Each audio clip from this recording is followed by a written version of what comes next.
نداء الحق صوت قد شجاني وبلغني الحقيقة والأماني وكان لي السبيل إلى المعالي ونورا للهداية والبيان.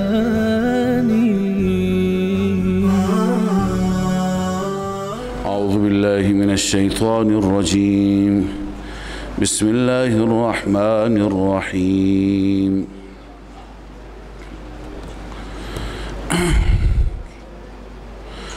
فمن أظلم ممن كذب على الله وكذب بالصدق إذ جاءه أليس في جهنم مثوى للكافرين.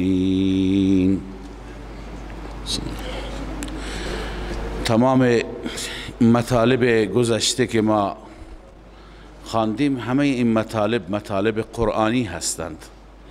کسی که به قرآن مجید اعتقاد و ایمان داشته باشد در مقابل این مطالب تسلیم میشه. در اینجا خدای عزوجل همزاد رو سرزنش میفرماید همراه با تخویف اخروی برای اون انسانی، برای اون کسی و کسانی که تکذیب میکند.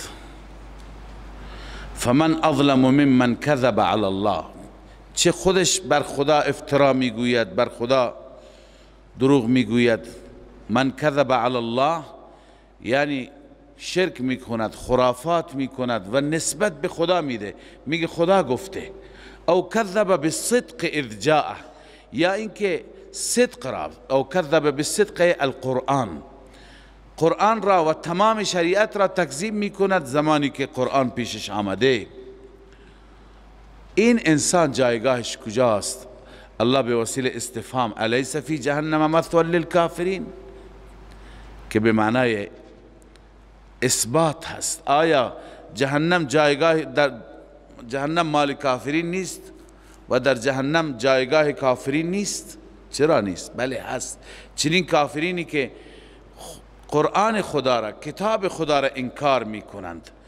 والذی جاء بالصدق وصدق به، در مقابل این کافرین بیان حال مؤمنین.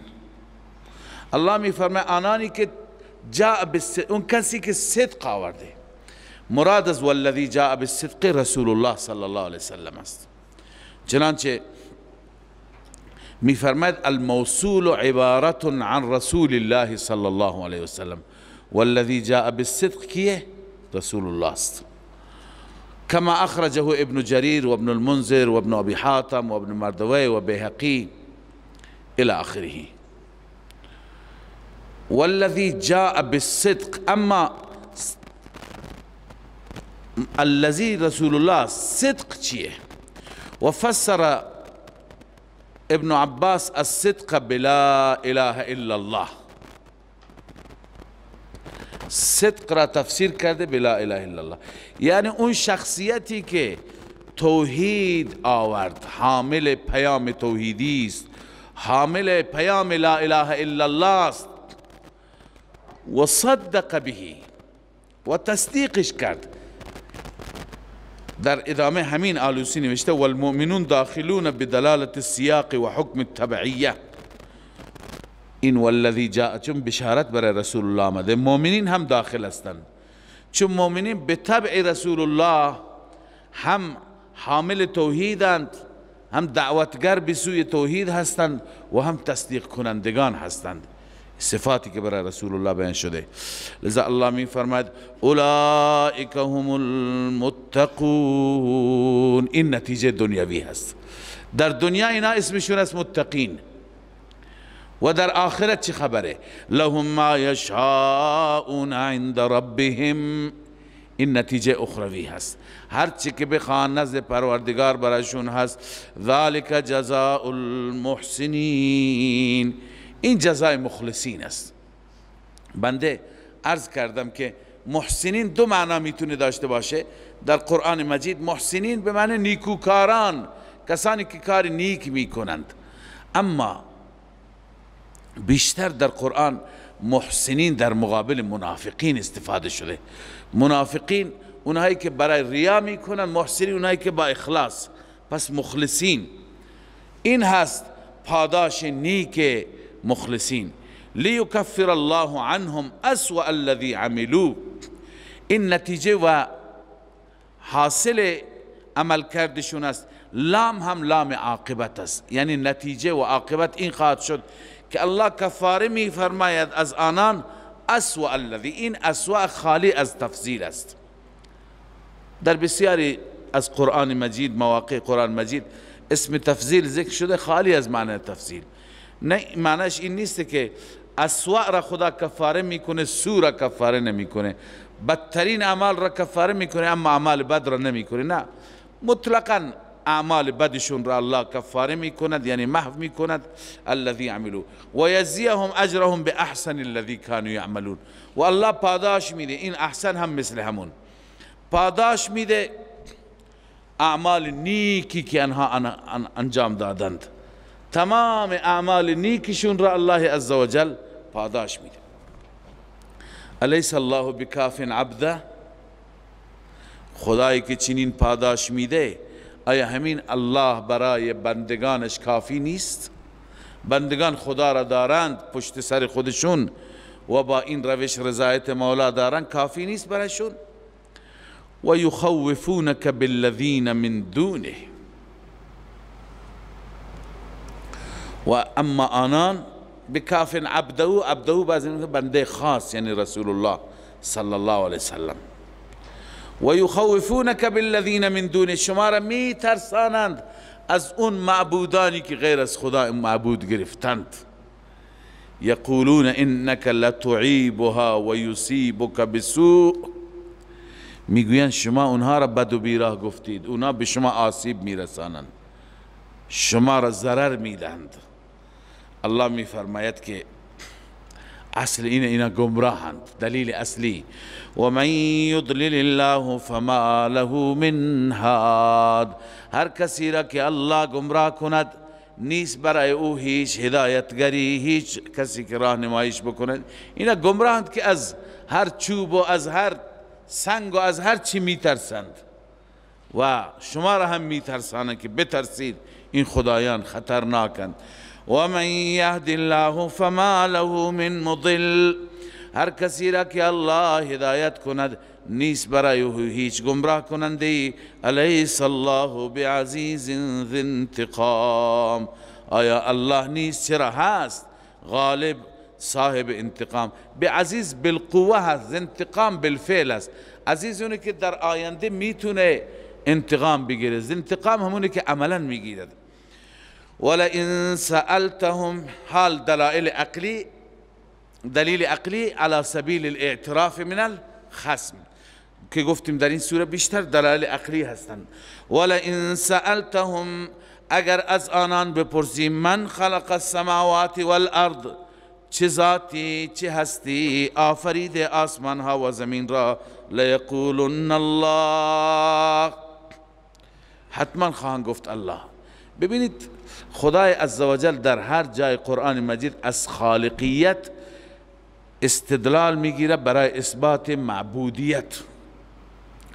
یعنی هر کسی که خالق است اون لایق است که معبود هم بشه. در هر جا سوال اینه که آیا اونها چیزی را خلق کردند؟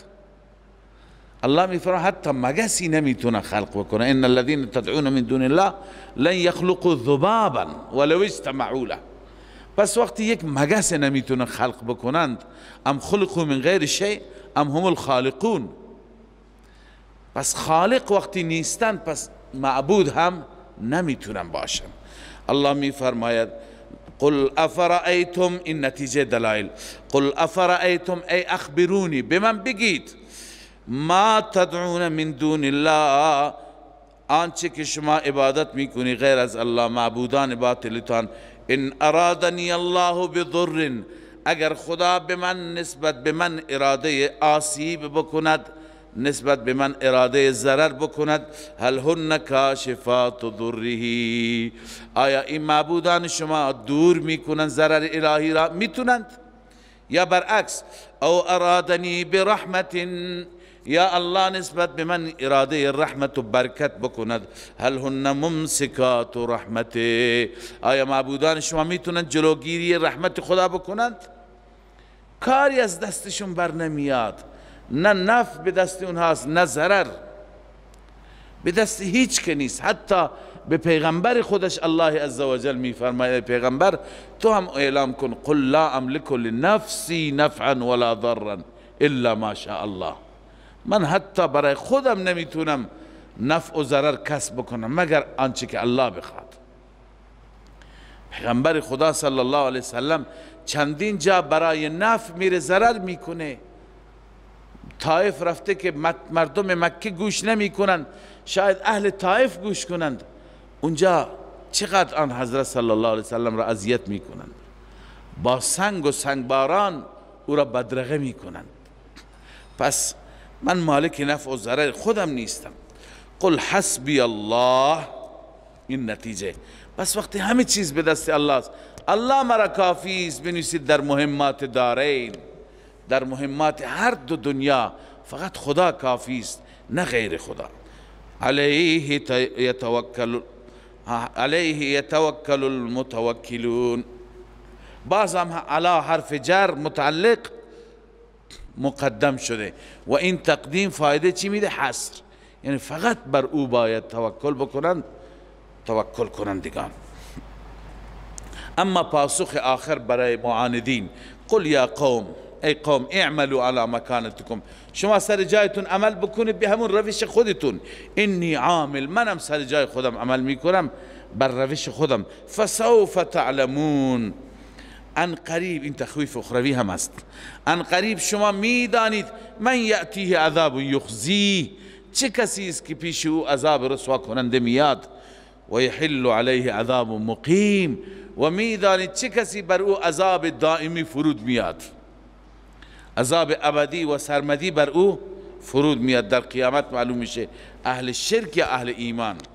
انا انزلنا علیک الکتاب للناس بالحق، این دلیل وحی است. همانا ما بر تو فرستادیم کتاب را به حق ای محمد صلی الله علیه و سلم. اما کسانی که از کتاب درست استقبال بکنند، درست استفاده بکنند، هدایت بگیرند، به نفع خودشون است. فمن اهتدى فلنفسه، هر کسی که هدایت بشه، راه هدایت را از کتاب بگیرد، دریافت کند، به نفع خودش. و من ضل فانما یضل علیها، هر کسی گمراه بشه جز این نیست که گمراهی بر علیه خودش. و ما انت علیهم بوکیل، تو نیستی بر اونها ضامن، یعنی ضامن که چرا هدایت نشدند تو باید پاسخگو باشی. نه خیر، کار شما بلاغ بود و بس، شما بلاغتون را انجام دادید، این علیک الا البلاغ. الله یتوفى الانفس حین موتها والتي لم تمت، دلیل دیگری برای اثبات توحید و در این دلیل بیان قدرت رب العالمین است که ببینید خدای عزوجل چگونه ارواح شما را میگیرد. بعضی ارواح را موقتا میگیرد، بعضی ارواح و جانها را دائما میگیرد. مثلا انسان که میمیرد، خواب هم نمونه هست از مرگ. روح انسان در واقع قبض میشه، معلوم میشه که روح چیزی دیگه هست، نفس چیزی دیگه هست، با هم اینها تفاوت دارند.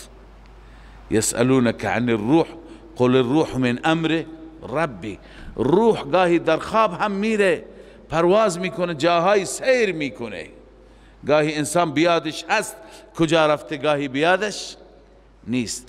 لذا الله می فرماید الله یتوفی الانفس حین موتها، الله کاملا میگیرد انفس را به وقت موت، کامل میگیره، نه روحی میمانه نه نفسی میمانه. والتی لم تمت، و همچنین میگیرد اون انسانی که لم تمت، نمرده، فی منامها، در خواب روحش را میگیرد. وقتی که روحش را در خواب میگیرد فیمسک التی قضا علیها الموت، نگه میدارد اونی را که بر او مرگ فیصله شده. بعضی هستند تو خواب وقتی که پرواز میکنند روحشان دیگه بر نمیگردند. و یرسل الاخرى الى اجل مسمى، دیگری را دوباره میفرستد تا مدت معین، 10 سال دیگه زنده باش، 5 سال دیگه، 20 سال دیگه. ان فی ذلک لآیات لقوم یتفکرون.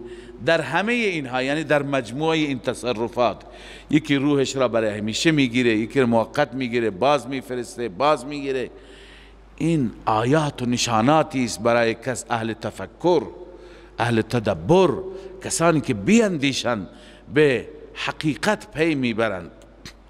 اما با وجود این همه این تصرفات در دست مولا، در دست الله، باز هم این بدبخت ها غیر خدا را به عنوان شفیع و به عنوان کارساز و به عنوان حامی انتخاب می کنند. ام اتخذوا من دون الله شفعاء.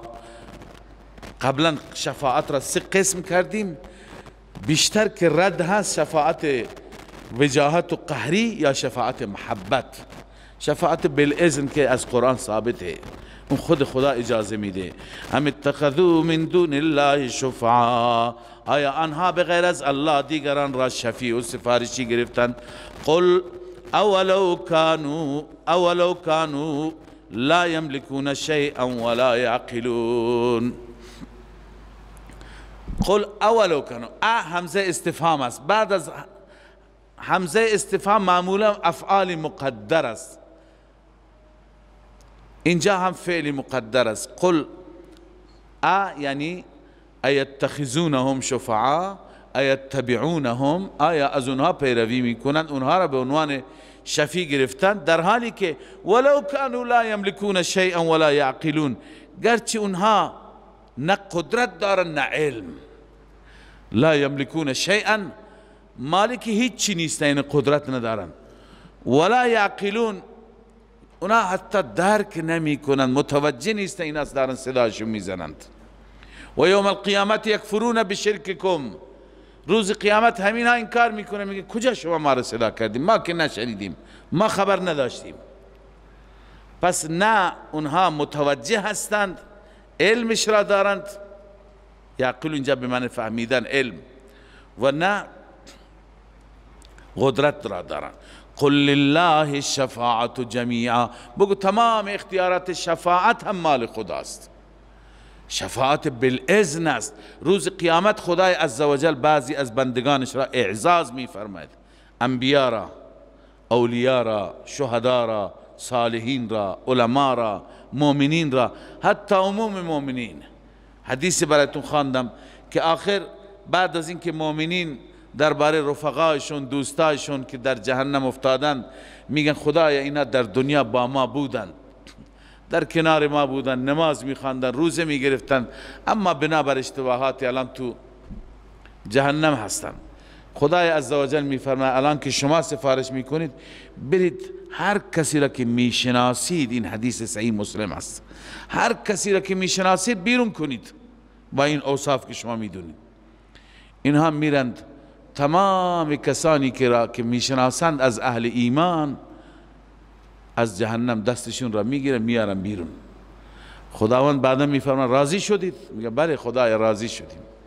میفرماید الان نوبت من است، بروید هر کسی که در قلبش به اندازه 1 مثقال ایمان است، اون را شما هم بیرون، که این اعزازی که خدا الان به مؤمنین میده. مؤمنین میرن چندین نفر را، خدا میدونه چندین هزار نفر را که تشخیص میدن قطعا علامت ایمان هم اونجا وجود داره، از جهنم بیرون میکنند. شفاعتشون دوباره این شفاعتی که خود خدا میفرماید. باز خدا میفرماید ببینید در هر قلبی به اندازه نیم مثقال ایمان است، اونا را هم بیاری بیرون.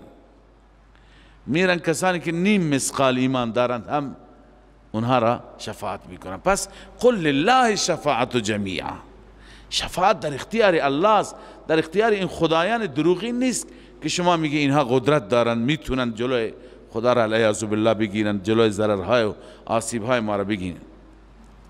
قل اولو کانوا له ملک السماوات، این دلیله، فقط برای اوست تصرفات اختیارات آسمان ها و زمین. ثم الیه ترجعون، سپس به سوی او برگردانده می شوید. و اذا ذکر الله، خداوند اینجا توبیخ و زجر می فرماید، سرزنش می کند مشرکین را که اینها چقدر خوگر غیر الله شدند. هرگاه خدا به تنهایی یاد میشه دلشون میگیره، پژمرده میشن، اما در کنار خدا غیر الله وقتی که ذکر غیر الله بشه چقدر شاد میشن.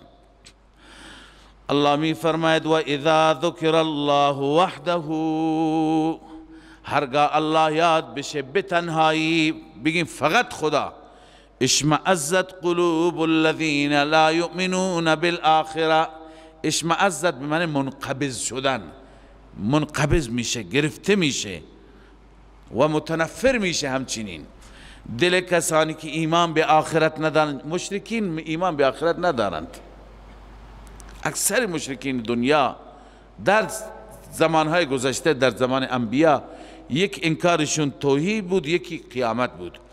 و اذا ذکر الذین من دونه، هرگاه یاد بشند غیر از خدا دیگه معبودان، اذا هم یستبشرون، اون وقت شاد میشن، خوشحال میشن. الله عزوجل این همه دلائل توحید بیان فرمود، اکنون نتیجه دلائل و ثمره دلائل. قل اللهم فاطر السماوات والارض، بگو ای الله، ای ذاتی که خالق آسمان ها و زمین هستی، عالم الغیب و الشهاده، ذاتی که تو داننده غیب و شهادتی، انت تحکم بین عبادک. اینجا دعا مقدر است چون اینها همه تعریف و تمجید رب است. اقض حاجتی، عالم الغیب و الشهاده، اقض حاجتی، حاجت من را برآورده کن. انت تحکم بین عبادک فیما کانوا فیه یختلفون، تویی که بین بندگانت قضاوت میکنی در اون مسائلی که اختلاف دارند، تویی که فیصله میفرمایی، قضاوت میفرمایی. این دعا را اگر حفظ نداری حفظ کنید. یکی از بهترین مناجات و صفات رب العالمین تو این هست که انشاءالله در مقبولیت بقیه دعاهای شما خیلی مؤثر است. تو حدیث صریح آمده، عبدالرحمن بن عوف رضی الله تعالی عنه می فرماید روز خدمت ام المؤمنین عایشه رضی الله عنها رسیدم، پرسیدم رسول الله نماز تهجد را با چی شروع می کرد؟ ایشون فرمود وقتی که برای تهجد بلند می شد این دعا را می خواند: اللهم رب جبرائیل و میکائیل و اسرافیل فاطر السماوات والارض عالم الغیب والشهاده انت تحکم بین عبادک فیما كانوا فیه یختلفون. بخشی زمین آیه هست: اهدنی لما اختلف فیه من الحق باذنک انک تهدی من تشاء الى صراط مستقیم. این در روایت عایشه رضی الله عنها است. اما سعید بن جبیر می فرماید در قرآن مجید آیه‌ای هست هر کسی اون را بخواند، همین آیه را فرمود، هر کسی اون را بخواند بعد از اون هر دعایی بکند دعایش مقبول میشه انشاءالله. بعدا این آیه را خواند. پس همینه، قل اللهم فاطر السماوات والارض، بگو اللهم، از اینجا بخوان اللهم فاطر السماوات، بار الها، ای خدایی که خالق آسمان ها و زمین هستی و ای خدایی که داننده غیب و شهادت هستی، انت تحکم بین عبادک، تویی که داوری و قضاوت میکنی بین بندگانت، فیما کانوا فیه یختلفون، در آنچه که اختلاف دارند. پس ای خدای بزرگ اقض حاجتی، فلان حاجت من را برآورده بفرما. خب این نتیجه دلایل گذشته بود، این اوصاف. ولو ان للذین ظلموا ما فی الارض جمیعا و مثله. خداوند تخویف اخروی بیان می فرماید، یعنی مشرک هر چی فدیه بده در روز قیامت ازش پذیرفته نمیشه. ولو ان للذین ظلموا، اگر برای ظالمان، ظلموا ای الذین اشرکوا، اگر برای مشرکان ما فی الارض جمیعا باشه، همه دفائن و خزائن زمین، و مثله معه، و مثل یعنی دو برابر باشه، لفتدوا به من سوء العذاب یوم القیامه، که البته فدیه بدهند به جای عذاب بد روز قیامت. بازم ما تقبل منهم در آیات دیگه خواندید، ما تقبل منهم ولهم عذاب علیم، از اونها هرگز پذیرفته نمیشه. و بدا لهم من الله ما لم یکونوا یحتسبون، برای آنان ظاهر میشه از طرف خدا مسائل، چیزهایی که لم یکونوا یحتسبون، اصلا اونها را گمان نمی کردن، به حساب نمی آوردن. و بدا لهم سیئات ما کسبوا، ظاهر میشه سیئات آنچه که کسب کردند، هر عملی که کسب کرده عمل بد ظاهر میشه، مشخص میشه فلان عمل را کرده.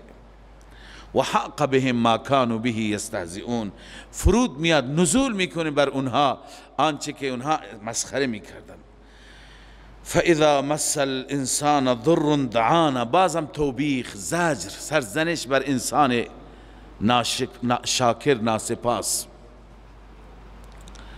این اوصاف بیشتر مال مشرکین و کفار است، اما ما مسلمان هم داریم. گاهی به مشکل مواجه میشیم، چنان نماز میخوانیم، چنان عبادت میکنیم، چنان نیایش میکنیم که نگو، اما وقتی مشکل ما حل میشه خدا را فراموش میکنیم. بنده میشه تعریف میکنم، یک عزیزی برای حضرت شیخ الاسلام تعریف کرده بود، الله مغفرتش بکنه، انسان بسیار صالحی بود و رفته از این دنیا.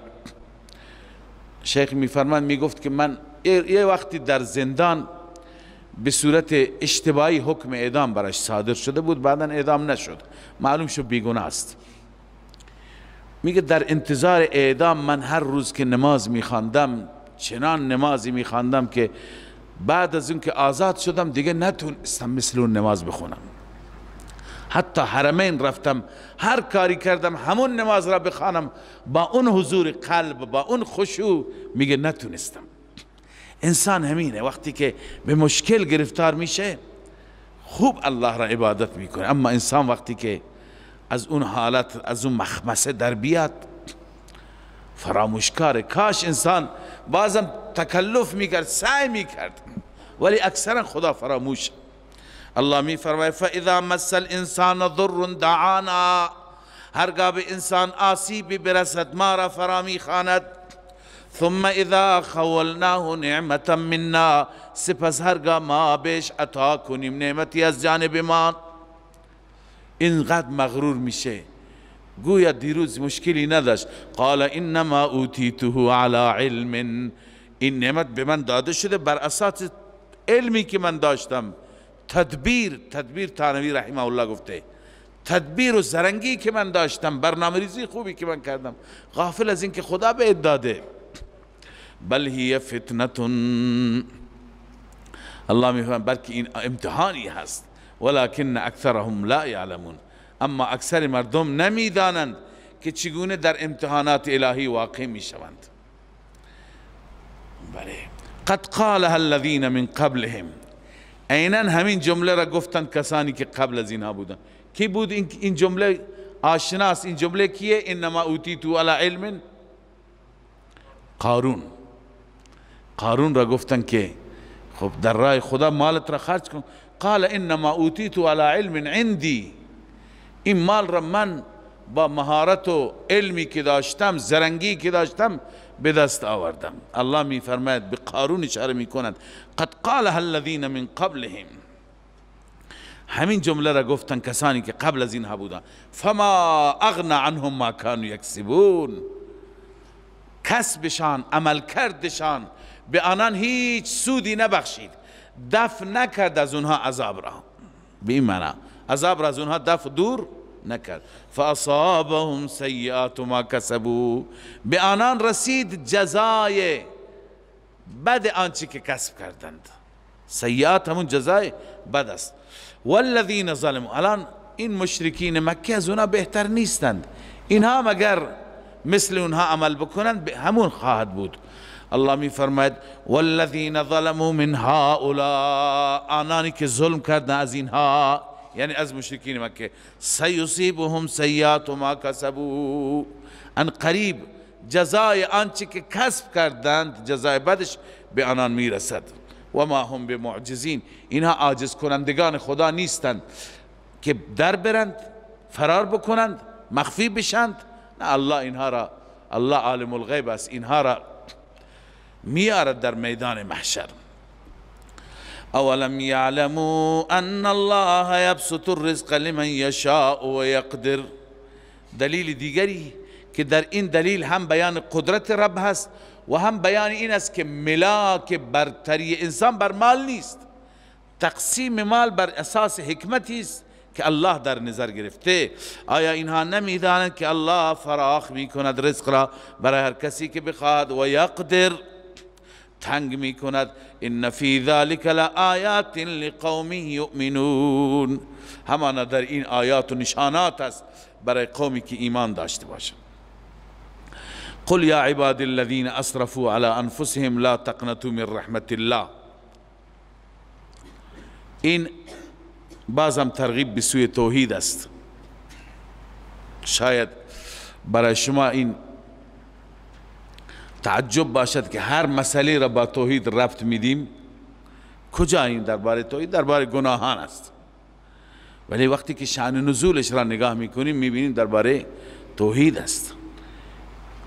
در شأن نزول این آیه آوردن، گرچه ما شأن نزول بیان نمی کنیم تا فهم آیه مقصور نشه به همون مورد خاص، به همون جریان خاص، ولی گاهی به خاطر اینکه بدانیم که اصل جریان چی بوده باید بیان بشه.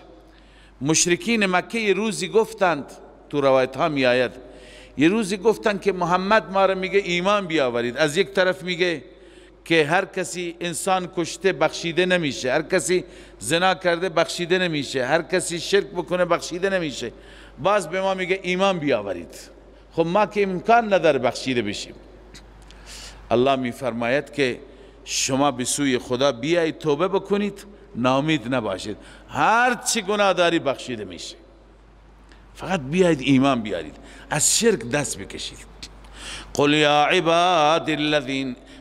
عبادی الذین اسرفوا علی انفسهم، اعلام بفرما ای بندگان من، آنانی که ظلم کردید بر خودتان به دلیل شرک و کفر. الا اسراف را ما به معنی عام میکنیم، شرک هم اسراف، بقیه گناهان هم اسراف و زیاده روی هستند.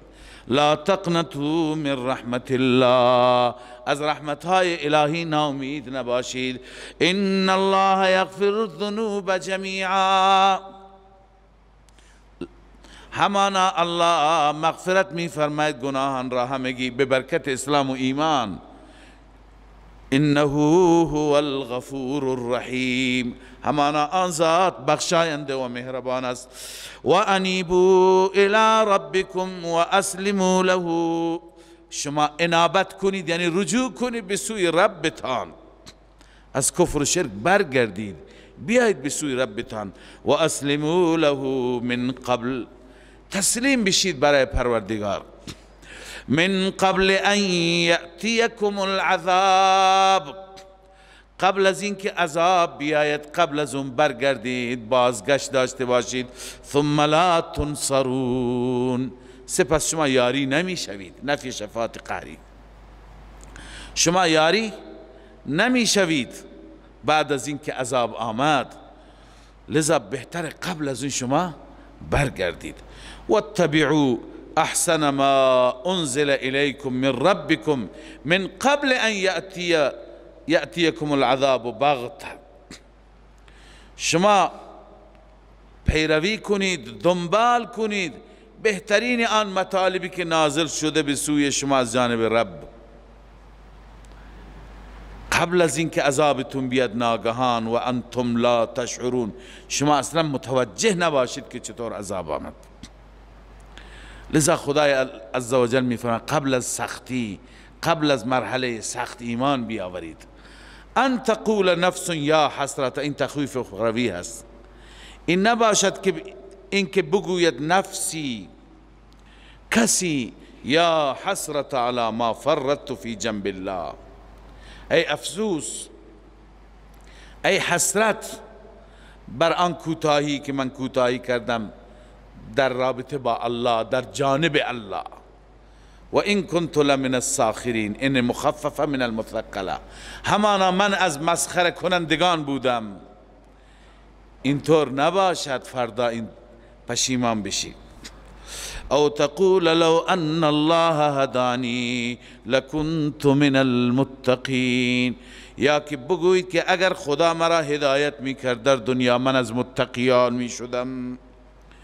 او تقول حین ترى العذاب، یا بگویی وقتی که عذاب را ببینی بگی لو ان لی کرتن. تمام اون چی که مجرمین در روز قیامت میگه همه را الله ذکر میفرماید.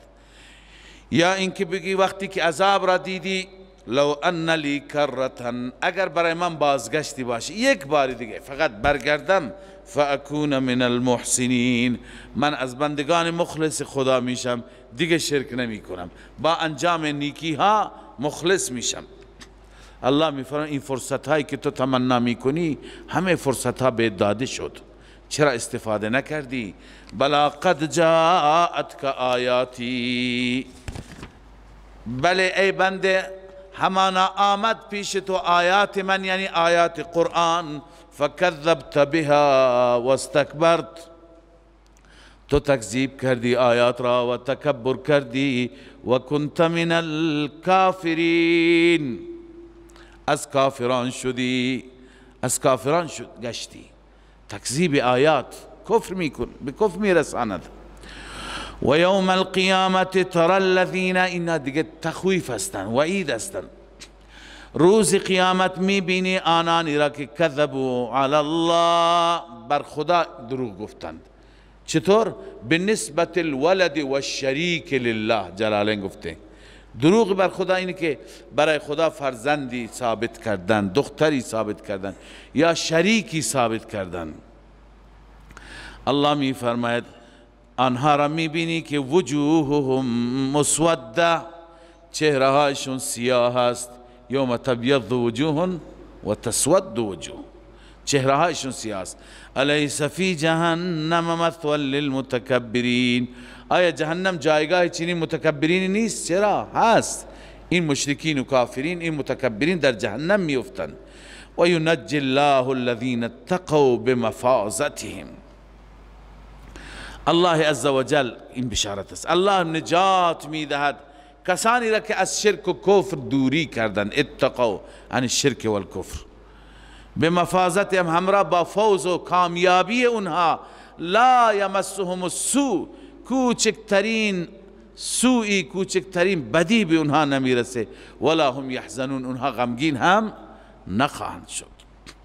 لذا الله عزوجل میفرماید پس قبل از اینکه این مرحله بیاد، این سختی ها و این شدائد بیاد، ای بنده اتبعوا من قبل ان یأتیکم العذاب، انیبوا الى ربکم و اسلموا له من قبل ان یأتیکم العذاب. قبل از اینکه عذاب بیاد اسلام بیار، مسلمان شو، اتباع کن. الله خالق کل شیء، بازم دلیل عقلی بر اثبات توحید. الله است آفریدگار هر چیز، و هو علی کل شیء وکیل، و او بر هر چیز نگهبان و محافظ است. همه را او پیدا کرده و همه را او حافظ است. له مقالید السماوات والارض، فقط و فقط برای الله است خزائن آسمان ها و زمین. اینجا از کنم مقالید به معنی مفاتیح، مفاتیح مراد خزائن هستند. خزائن آسمان ها و زمین مال الله است. البته در بعضی روایت ها داریم که اگر شما میخواهید مقالید السماوات والارض را داشته باشید، مقالید سماوات ارض سبحان الله والحمد لله ولا اله الا الله والله اکبر هست که اینها هر یکی ذکر و کلمات توحیدی هستند، تنزیه و تقدیس و پاکی الله عزوجل تو این هست. لذا له مقالید السماوات والارض، خزائن آسمان ها و زمین به دست الله است. والذین کفروا بآیات الله اولئک هم الخاسرون،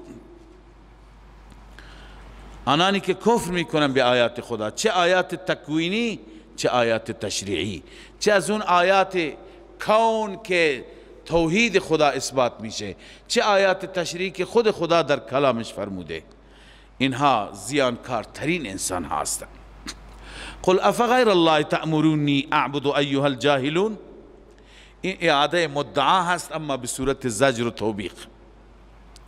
خدای عزوجل در رابطه با شرک و شناعت شرک و قباحت شرک، کلمات تندی که گاهی انسان اصلا نمیتونه این کلمات را تلفظ بکند، در این آیات بیان میکند. الله می فرماید قل افغیر الله تأمرونی اعبد ایها الجاهلون، آیا غیر از الله را شما مرا امر میکنید که من عبادت کنم ای جاهلان؟ شما از من انتظار دارید من محمد صلی الله علیه وسلم بیام در مقابل غیر خدا کرنش بکنم، عبادت کنم، در حالی که ببینید چه وحی به سوی محمد آمده. ولقد اوحی الیک، این را میگن دلیل وحی، همانا وحی شده به سوی تو ای محبوب خدا. و الی الذین من قبلک، اختصاص به رسول الله ندارد، تمام کسانی که قبل از تو بودند. وحی الهی برای همه پیامبران اینه که لئن اشرکت لیحبطن عملک، لئن اشرکت، اگر شریک گرفتی با خدای عزوجل، فرزند جلاله نوشته، لیحبطن عملک، تمام عمل تو تباه میشه، برباد میشه. ولتکونن من الخاسرین، و حتما از زیانکاران میشی. ذره شرک با خدا تمام زندگی انسان را تباه میکند. بل الله فاعبد، بل الله فاعبد، بلکه فقط خدا را عبادت کن. و کن من الشاکرین، از بندگان سپاسگزار الله باش، غیر الله را عبادت نکن. سبحان الله. وما قدر الله حق قدره والارض جميعا، این همه دلائل، هم دلائل عقلی، هم دلائل نقلی، هم دلائل وحی، هم تخویف، هم تبشیر، تخویف دنیوی اخروی. باز هم الله عزوجل زجر و سرزنش می فرماید، یا به تعبیری شکوه می فرماید از این بندگان که هنوز حق تعظیم خدا را نمی دونند.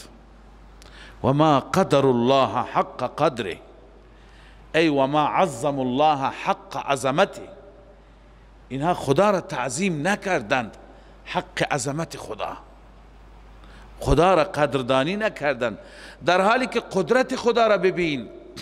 والارض جمیعا قبضته یوم القیامه، تمام زمین در قبضه قدرت اوست روز قیامت. و السماوات مطویات بیمینه، و آسمان پیچیده شده به دست الله. مطوی میگویند یه پرونده را شما لوله بکنید، بپیچونید، در دست بگیرید، چطور؟ در دست شما در اختیار، تمام آسمان پیچونده میشه به دست الله است، در اختیار الله است. سبحانه و تعالی عما یشرکون، الله پاک است، سبحانه پاک است از شریک هایی که اینها نسبت میدن به سوی خدای عزوجل، و برتر است تعالی عما یشرکون از اون چیزی که اینها شریک خدا قرار میدن. خب این زجر بود، سرزنش بود. حال خدای عزوجل تخویف بیان میفهمه، تخویف اخروی. و نفخ فی الصور، سور دمیده میشه، فصعق من فی السماوات و من فی الارض، بیهوش میشه، از حال میره. تمام موجودات و مخلوقاتی که در آسمان ها و زمین هستند، الا من شاء الله، مگر اونایی که خدا بخواهد. تمام مخلوقات از حال میرن، میمیرند، مگر اونایی که خدا بخواد. اونایی که خدا میخواد یعنی خود اسرافیل، ازرائیل، جبرائیل، میکائیل، فرشتگان اولوالعزم میمانند. بقیه هرچی جن، هرچی انس، هرچی فرشته، شیطان، ابلیس، همه میمیرند. خدمت شما قبلا بحث کردم درباره نفخه صور که این نفخات چند تا هستند. با توجه به اینکه هر جا یک تعبیری شده، بعضی میگن که نفخات 3 تا هستند، بعضی میگن که نفخات 4 تا هستند حتی. اما قول محقق و قول درست همینه که نفخه 2 تا هستند. 2 تا نفخه، یکی اولا، یکی دومی. درست اینجا تعبیر شده به صعق. صعق یعنی بیهوش شدن. معنیش این نیست که اول سور دمیده میشه، اول آدمان بیهوش میشن، بعد از اون دومی سور زده میشه، چنانچه بعضی مفسرین همینو گفتن. بعد میمیرند، بعد سور سوم زده میشه، زنده میشن. نه، همین صعق و موت، نفخه موت یکی است. ابتدا انسان که بمیره بیهوش میشه، بعد از همون میره به، عرض کنم که عالم اموات. لذا این یکی هست، 2 تا نیستند. فقط تعبیرهایی که قرآن فرموده تعبیرها مختلفند، متنوعند. پس ابتدا صعق است و فراموشی و بیهوشی، بعدا به دنبال اون مرگ همونطور متصل بعد از اون میمیرد. بعد از اینکه بمیرد، ثم نفخ فیه اخرى، نفخه دوم نفخه بعث است، بعث بعد الموت. پس نفخه صعق، نفخه بعث. در روایت ها آمده بین این 2 تا نفخات 40 سال فاصله هست. الله عزوجل که دستور میده نفخه زده بشه، دمیده بشه، همه میمیرند، بعدا چند تا فرشته میمانند، روح اونها هم قبض میشه، هیچ کس نمیمانه بغیر از ذات رب العالمین. بعدا الله میفرماید لمن الملک اليوم. این که در سوره مومن آمده بین نفختین است. بعضی میگن در بعضی روایت هاست که در روز قیامت است، اونم درسته. مفسرین تطبیق نوشتن هر 2 بار خدا میپرسه. لذا میفرماید که لمن الملک اليوم، هیچ کسی نیست جواب بده.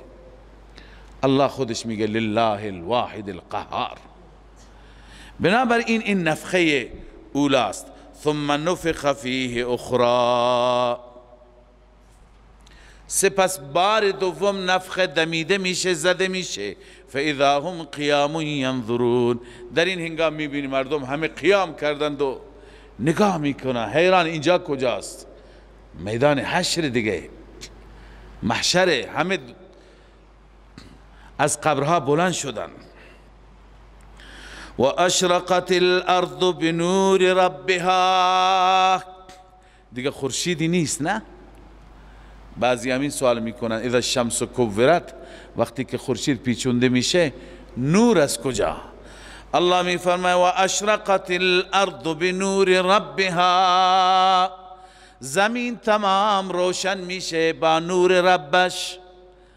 رب نور افشانی میکنه کما یلیق بشأنه، اونطور که شأن الله عزوجل است، کیفیتش را الله بهتر میداند.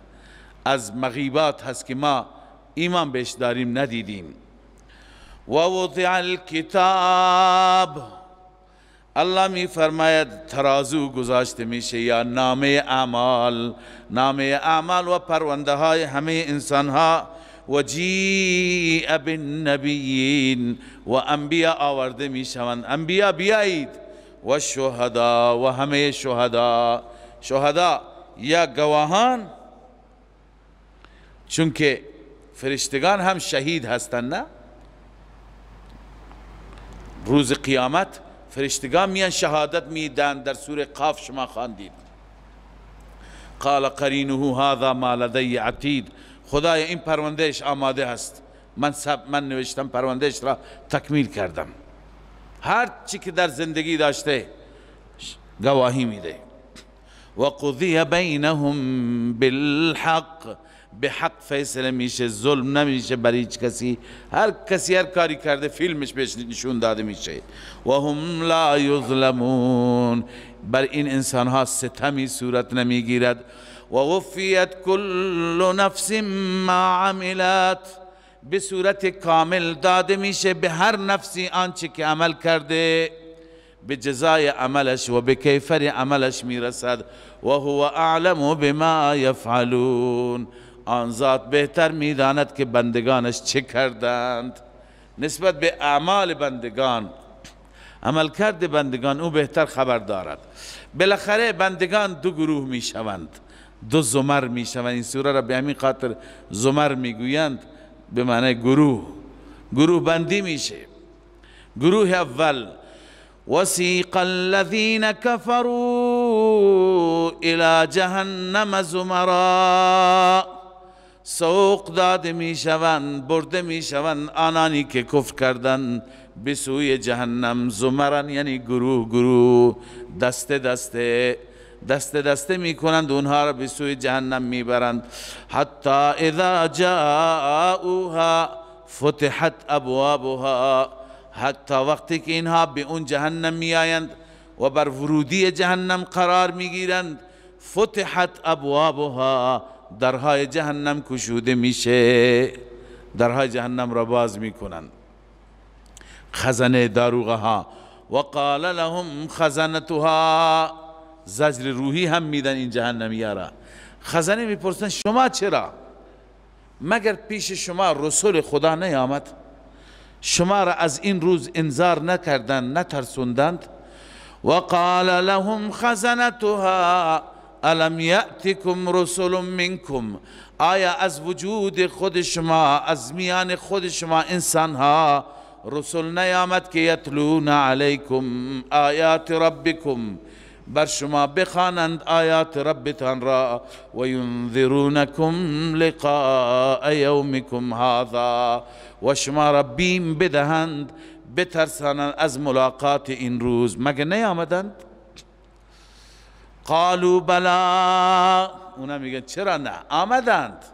خب علت چیه؟ الله میفرماید ولكن حقت کلمت العذاب علی الکافرین، دیگه تقدیر الهی است، کلمه عذاب ثبت شده، نوشته شده بر کافرین، باید کافرین عذاب ببینن.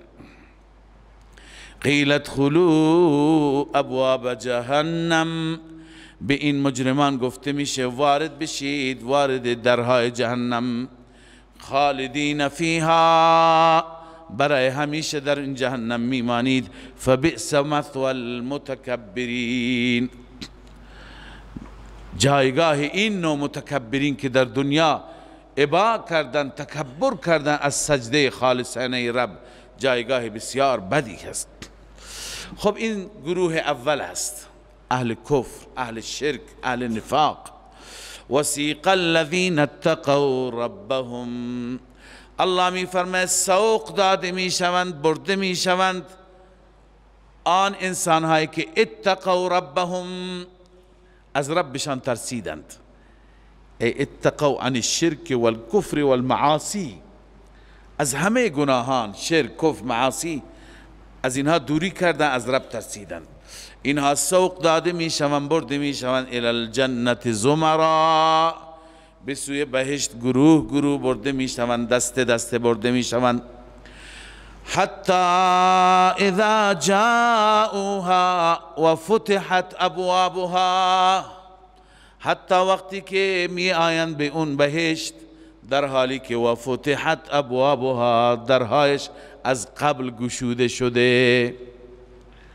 عزیزان طلاب و اهل علم می دانند که این واو که اینجا اضافه شده، در اونجا اون جایی که ذکر جهنم بود واو نبود. حتی اذا جاؤها فتحت ابوابها، اینجا هست و فتحت ابوابها، یک واو اضافه داره. این یک واو بیانگر یک معنایی هست. اون اینه که از نظر ترکیب اون فتحت ابوابها جمله مستأنفه هست، یعنی جمله جدید با قبل ارتباطی نداره. وقتی که به در جهنم میآیند قرار میگیرند کفار، فتحت ابوابها، همون لحظه در براشون باز کرده میشه. اما اینجا واو که آمده، واو جمله ما بعد را با ما قبل ارتباط میده. واو جمله را حالیه میگرداند. جمله که حالیه بشه معنی این میشه وقتی که اهل بهشت به ورودی بهشت میآیند در حالی که از قبل درهایش باز شده، در حالی که از قبل باشه. یعنی فرق رحمت و عذاب یا بهشت و جهنم اینه که درهای بهشت به اکرام مؤمنین، به اعزاز مؤمنین از قبل باز است و فتحت ابوابها. اما غضب خدای عزوجل اونقدر زیاد نیست که از قبل درها برای اهل جهنم گشوده بشه. اونا که میآیند همین وقت براشون باز میکنند، در همین لحظه براشون باز میشه. وقال لهم خزنتها، خزنه به اینها میگویند، عرض کنم که نگهبانان بهشت میگویند سلام علیکم، سلام علیکم. ببینید روی سلام قبلا هم بحث کردم که این کلمه ای هست که الله هم استفاده میکنه، فرشتگان هم استفاده میکنن، در بهشت هم استفاده میشه، لذا این کلمه را باید محکم بگیریم. سلام علیکم جمله دعایه هست، یعنی ای اهل بهشت از هر خطر و از هر خوف در سلامت و در امنیت باشید. سلام علیکم طبتم، طبتم از طابه هست به معنای اینکه خوش باشید، خوش بگذرانید. فادخلوها خالدین، وارد بهشت بشید برای همیشه به طور ابدالآباد. وقتی که بهشتی ها می روند انتظارش را هم شاید نداشتند، بیست اختیار حمد خدا را میگن. وقالوا الحمد لله الذي صدقنا وعده، میگویند الحمدلله، تمام تعریف و ستایش مر الله را، الذي صدقنا وعده، آن اللهی که وعدش را با ما صادق کرد. و اورثنا الارض، و ما را وارث زمین قرار داد. ارض مراد از زمین ارض الجنه هست. ولقد كتبنا في الزبور من بعد الذكر ان الارض يرثها عبادي الصالحون. بنابر تفسیر اکثر محققین اونجا مراد ارض الجنه هست. چرا؟ چون ارض الدنیا هم یرثها عبادی الصالحون و غیر صالحون، در دنیا گاهی صالحین مسلط میشن گاهی غیر صالحین، پس مراد ارض الجنه هست. اینجا هم ببینید و اورثنا الارض، خداوند ما را وارث این، چون مال قبلا پدر ما بود آدم اونجا بود، ما دیگه وارثیم به تبع. و اورثنا الارض، این ارض الجنه را به ارث ما در آورد. نتبوأ من الجنة حیث نشاء، ما جای میگیریم، جایگزین میشیم از بهشت هر جایش که بخوایم، هر جا دلمون بخواد میریم، تمام مناظرش را تماشا میکنیم، لذت میبریم.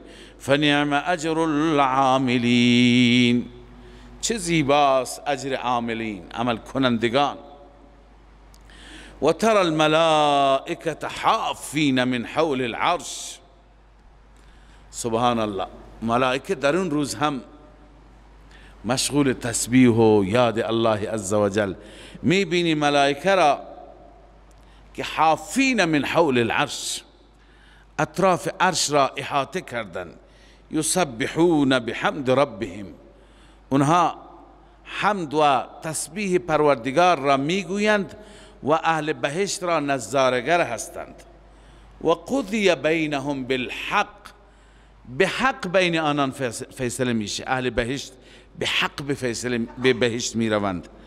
و قیل الحمد لله رب العالمین، این قول بهشتی هاست، چون قبلا هم خواندیم آخر دعوانا ان الحمد لله رب العالمین. این سخن اهل بهشت در هر جلسه وقتی که بازخواست بلند میشه، برخاست میشه، میگه الحمد لله رب العالمین. لذا از طرف ملائکه تسبیح و تقدیس و الحمد لله رب العالمین را هم ملائکه میگویند هم اهل بهشت میگویند. و قیل الحمد لله گفته میشه، تمام ستایش، تمام تعریف، تمام حمد و ثنا مراد چه محامدی هست؟ محامدی که الوهیت الله را اثبات می کند. این حمد اختصاص دارد به الله، لله اختصاص به الله دارد، اون اللهی که رب عالمیان است، رب جهانیان است. صدق الله العظیم.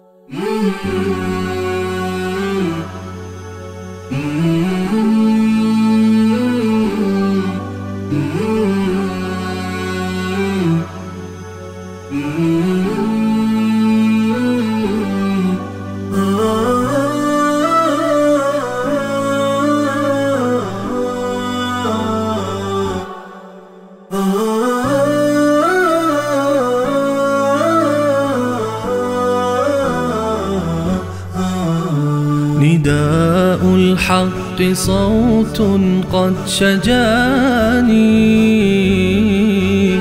وبلغني الحقيقة والأماني،